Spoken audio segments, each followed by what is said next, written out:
Question.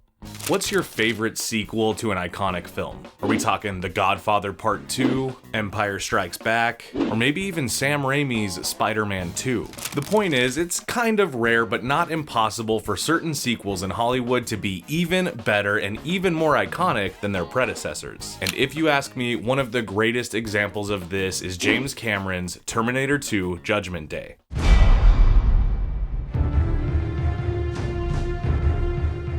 This movie is so sick. Now, in a previous episode, we broke down the I'll be back scene from the original Terminator film, and today I am so excited to get into one of my favorite cinematic moments in movie history. I'm talking about Terminator 2's ending scene. Now, really, the entire final act of this movie is a masterpiece. It's so much fun. A lot of the effects still hold up today, but we are going to be focusing specifically on that last little bit of it when the T-800 sacrifices himself to save the Connors. Folks, when I tell you that action movies usually don't jerk tears out of my face, this movie is a huge exception to that.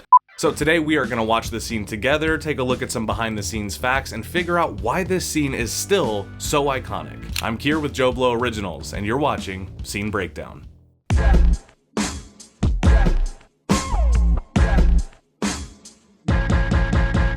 Terminator 2: Judgment Day is James Cameron's 1991 follow-up to the original Terminator film. And what this movie decided to do is take the villainous T-800 from the first movie and kind of turn him into the hero of this movie. See, in this movie, Arnold actually has to protect Sarah and John from the T-1000, which is the newer, stronger, more superior version of the Terminator. And you can say whatever you want about any of the performances in this movie, but you cannot tell me that Robert Patrick is not the man. I wouldn't worry about him. Thanks for your cooperation.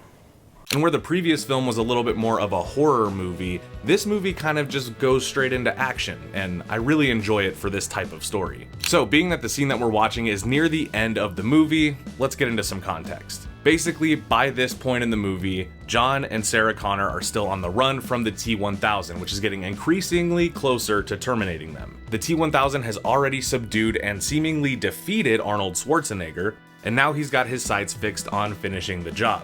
Now, the mission that needs to be completed by the end of the movie is kind of what makes this scene so intense. They gotta destroy some microchips that will ultimately save John and Sarah's future. The problem is that one of the microchips is the T-800. So I hope you guys are ready to cry. Let's get into the scene.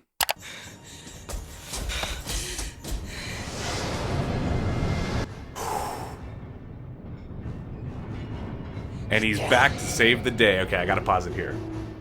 Now, Arnold Schwarzenegger did the first movie, and albeit became an icon after making it. So for this movie, naturally, in order for him to come back, he was a little bit more in demand, and he required a little bit more money. He's also got way more dialogue in this film, which kind of jacked up his rate a little bit more. So on average, I believe he was paid something like $21,000 per word in this movie. And as if that's not enough, the producer of this movie, Mario Casar, gave Arnold Schwarzenegger a private jet to be in the movie. I mean, also, just before this, there's a scene where the T-1000 takes out the T-800, and then you see a little reboot, which was kind of impromptu on shooting day. They needed a way to justify him being able to come back to help rescue Sarah and John.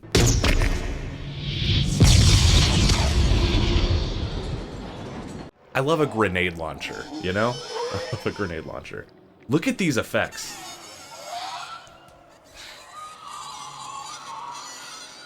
Oh, and that haunting screech.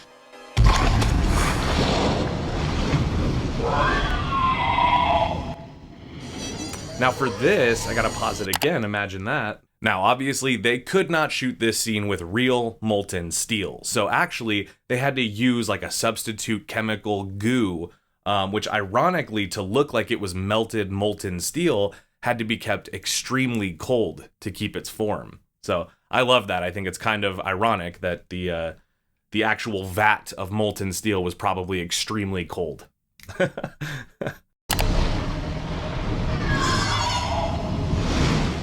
They really, too, take their time showing the painful torture that the T-1000 is experiencing right now.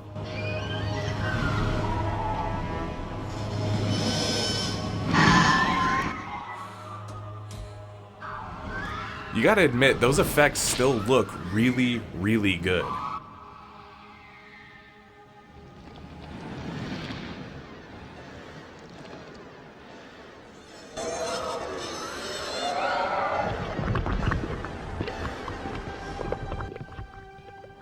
Ooh, look at that. All right, now I'm gonna pause it again because we're about to get into what I would consider like the actual ending of this scene. Now, this movie was rated R when it came out, and it may not be as apparent in this scene as to why it was rated R, but it actually is a pretty gruesome film. But part of what makes this scene specifically stand out in this rated R movie is that this was, as is the case with most of the scenes we cover here, not the plan for this scene. As most of you probably know, there is an alternate ending to this movie that shows a much older Sarah and John in the future, and John is playing with his kids, and it looks like everybody's happy. But where this scene ends is where the movie was supposed to end. This was supposed to be the end of this story. Now, of course, in re-releases and in other versions of the movie, you can watch the new ending, and it makes more sense now considering that there are so many other Terminator movies still coming out. But if you ask me, the emotional arc of this movie is about to happen in this scene, and it really leaves you with a heartbreak, but also you're satisfied with the ending. I guess what I'm saying is that I really wish they would have just stuck with this as the ending of the entire thing. But you know, when this movie came out, it was one of the highest grossing R-rated films ever made. And I think at the time it was released, it was the highest R-rated sequel ever. Up until like the 2000s, I think.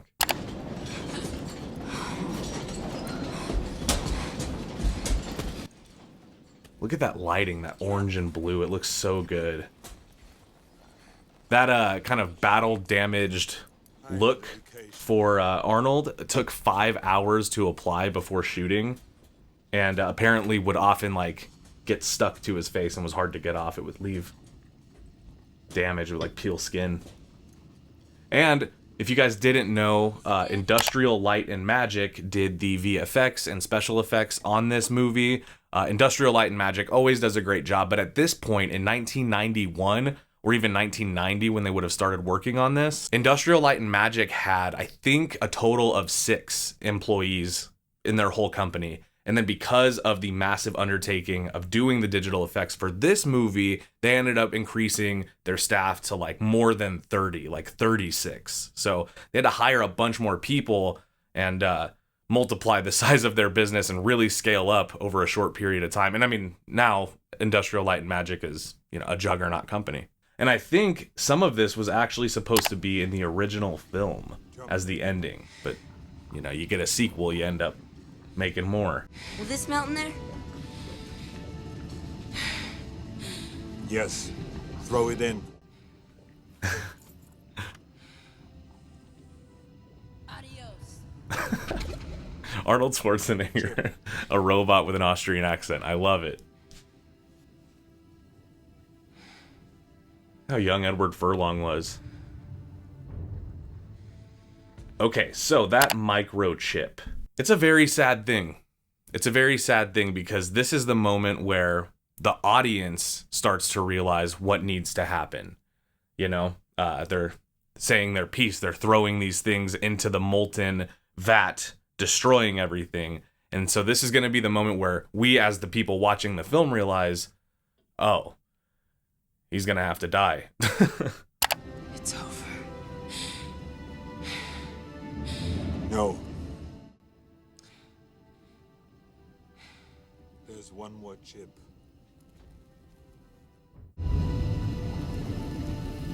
And it must be destroyed also.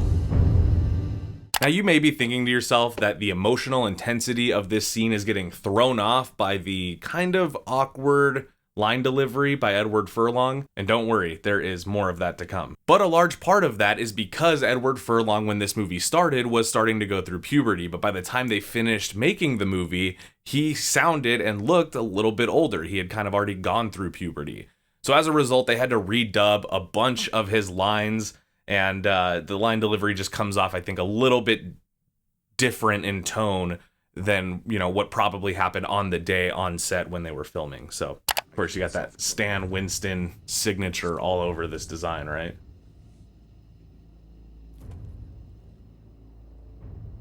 I cannot self-terminate. No. I'm sorry, No! John. I'm sorry. No, it'll be okay. Stay with us. It'll be okay. I have to go away. No, don't do it. Please, don't go. I must go away, John. No! No, wait. Wait, you don't have to do this. Sorry. No, don't do it. Don't go. It's hard too because he is so robotic, you know, so I order you not to go. I order you not to go. it's like you can tell he might actually be sad about this, but he definitely doesn't sound sad. He's sorry. I know now why you cry. But I can never do it myself. I can never do.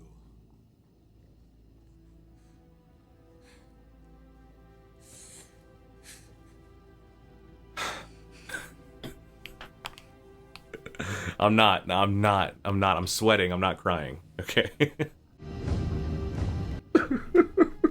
Do you guys know that Linda Hamilton's sister was a double for any time that Robert Patrick's T-1000 was impersonating her? That was Linda Hamilton's sister. It's a shame they couldn't do that with Ezra Miller in The Flash, right?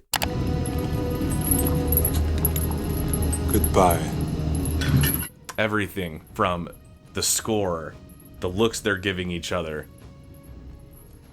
It's an intense moment, you know, this is the ultimate sacrifice, you know, he's basically killing himself to save the future. And to save these people that he's come to care about as a cyborg. I don't know why this is getting me so much right now.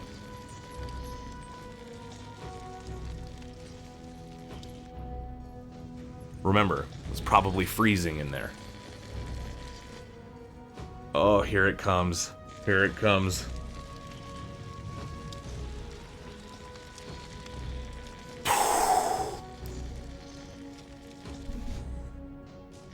In a moment where everything is not okay.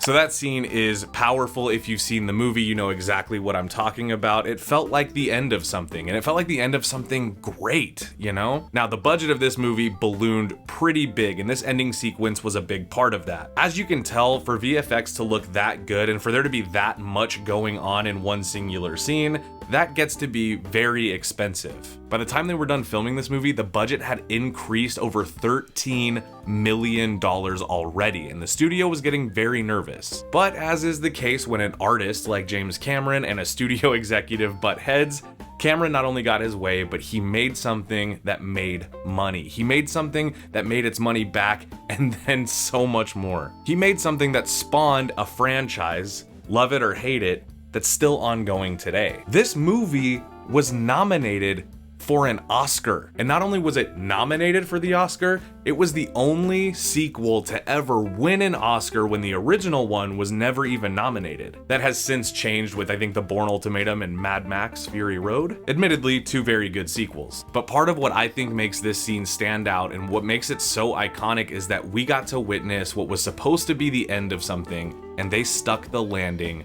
perfectly. The arc just came full circle. What started off as a hulking, devastatingly scary cyborg that was out to kill Sarah Connor, he ended up terminating himself to save her. And all the while, we're getting swept up in the emotional stakes of it because we've seen Edward Furlong as John Connor bond with this T-800. Maybe I'm just lamenting the experience of seeing this movie for the first time, but I really think this movie has an emotional intensity to it that makes this scene really stand out. Among all of the Terminator scenes, this is really a memorable one. As always, leave a comment and let me know what other movie scenes you love and you would like to see me break down here on the show. And I guess I'll just end it here by saying, hasta la vista, baby. I'm done.